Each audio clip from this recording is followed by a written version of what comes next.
I mean, this is a very interesting development, isn't it? Barely a month after what the coup in Niger, ECOWAS, the African Union, they're still trying to restore democracy. And now we have another coup in Gabon. What would you say is causing this wave of military takeovers? Well,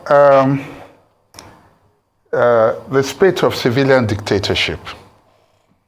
And I think it's important to state that the Bongo family has been in power for 56 years. 56 years. The father would still have been in power if not for his ailment and then his eventual demise and all that. But, you know, and then the son has been there, the current leader has been there since 1999. Okay, and he's intent on continuing, which means he and Obasanjo at almost about the same time, you know, have been in power, and he intends. So you see, there comes a time when even the people would have had enough. You know, ordinarily, Gabon is one of the stabler, the more stable democracies, you know, on the continent. They have a stable and growing economy as well. But when, and I keep using the word, when a dictator insists that, you know, it must always be his way or the highway, this is what you get.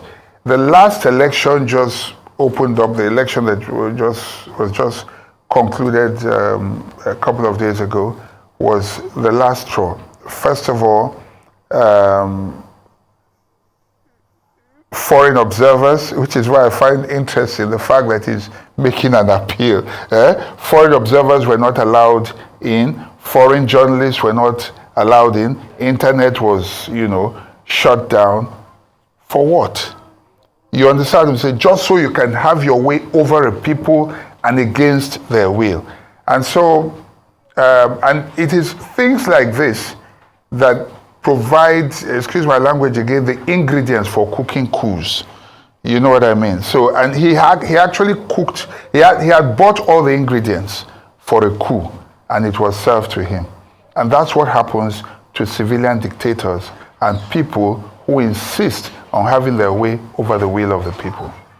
And the fact that they've been releasing videos of Gabonese citizens running into the streets celebrating as news of the coup broke out, it just piggybacks on what you were saying, you know, this irresponsible government. Truth is, coup plotters derive their oxygen from the heartbeat of the people.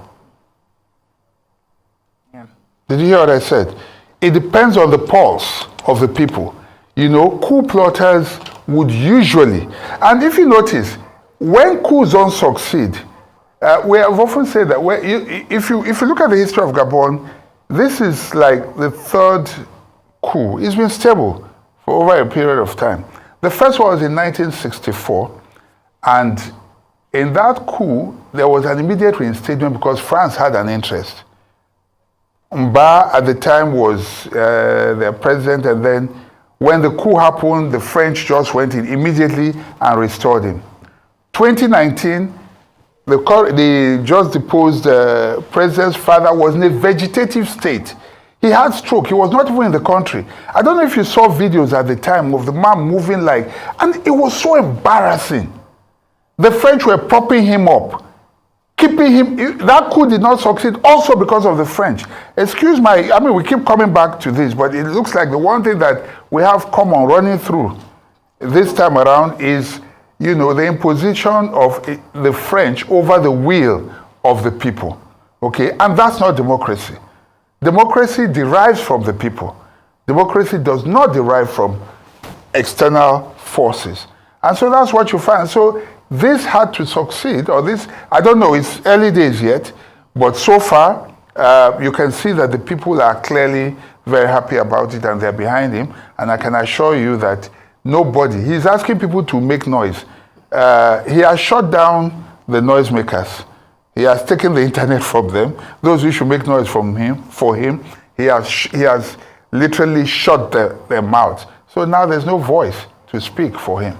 But then I'm wondering, what impact this coup would have on France's relations with its former colonies, especially as it seems its influence and interest in Africa are now being undermined, by this wave of military takeovers. If you're talking about the friends, that will come to their rescue, will France be one of them, considering the roles they've played in the past? Come to whose rescue now? To the rescue of the deposed president. Well, whatever happens, like I said, coup plotters will derive their oxygen from the pulse of the people, or from the heart, or the heartbeat of the people.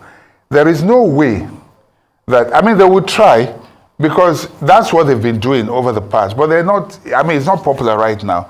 France is persona non grata right now. The name is, even if they don't like Russia and Bongo, they will go and, I'm saying Bongo in Gabon, they will go and get Russian flag, whatever that means. I think it's just a metaphor for their newfound freedom, not necessarily a newfound love for any of these other countries, but just a way of saying, look, enough is enough. France will attempt, and there's something I suspect that may happen. They may begin to do preemptive coups now. So that's what I was going to ask you next. France might do preemptive coups now in some of its territories, and where our eyes are on some of them, and then they will now put their own, preemptively put their own puppets there as if it was a coup. And I think the people should be very, very smart and alert, because these people are desperate. We are taking the oxygen out of, I keep using that word a lot today, but in another light now, we're taking the very oxygen out of France, and they desperately need to breathe.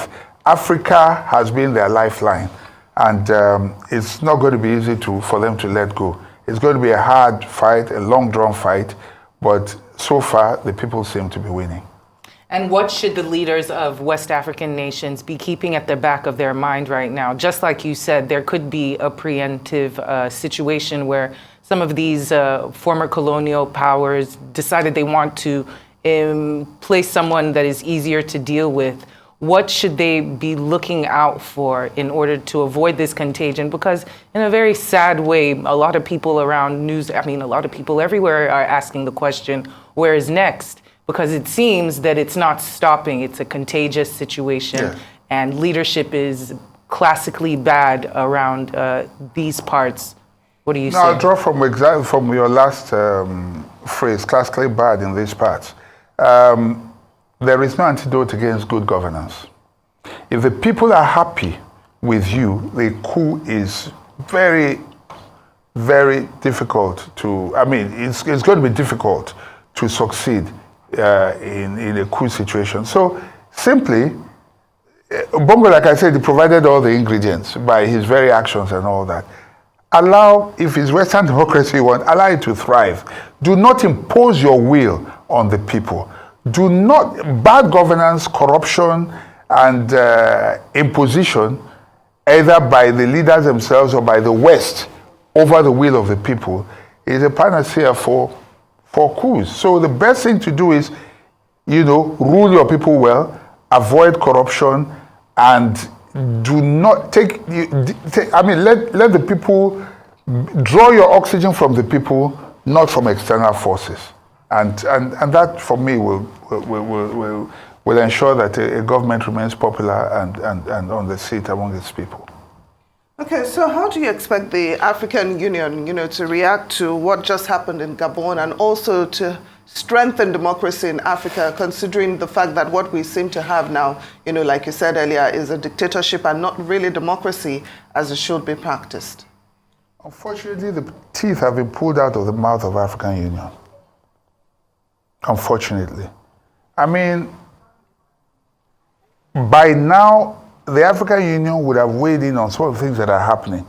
But they all happen to be a bunch of, excuse my language, people, let me not use the word corrupt loosely, but compromised leaders. A lot of them. Many of them are puppets, and so they take their dictation from somewhere other than Africa. And so, because of that, they can't even talk. Right now, what are they going to do? They should have, they don't even have credibility anymore. It's so unfortunate. So, this is why the people are, seizing the gauntlet now, taking, deciding to just do things on their own. As you can see, in Niger, the people are with the administration. And I keep saying, and I'll keep repeating it, I do not support military coup. I do not think the army is the best way. But it does appear like that is the only way to reset civilian dictatorship. Because for me, civilian dictatorship is the worst form of government. Not even the military. Because the military will come, they will go. But civilian dictators will have an appearance of a democracy, and they are the worst type of people, So there's a reset right now, but that power is being drawn from the people. In Niger, you can see how the people are supporting them. I keep calling them Bongo. In Gabon, you can see that the people are also happy to be free. I don't want to begin to mention names, but it's obvious that there are some other African countries where some ancient lifelong rulers. Yes, I was say ancient and modern leaders. Stay put dictators. Yeah. Those civilian dictators. We still have a few of them, and they may have to go very, very soon.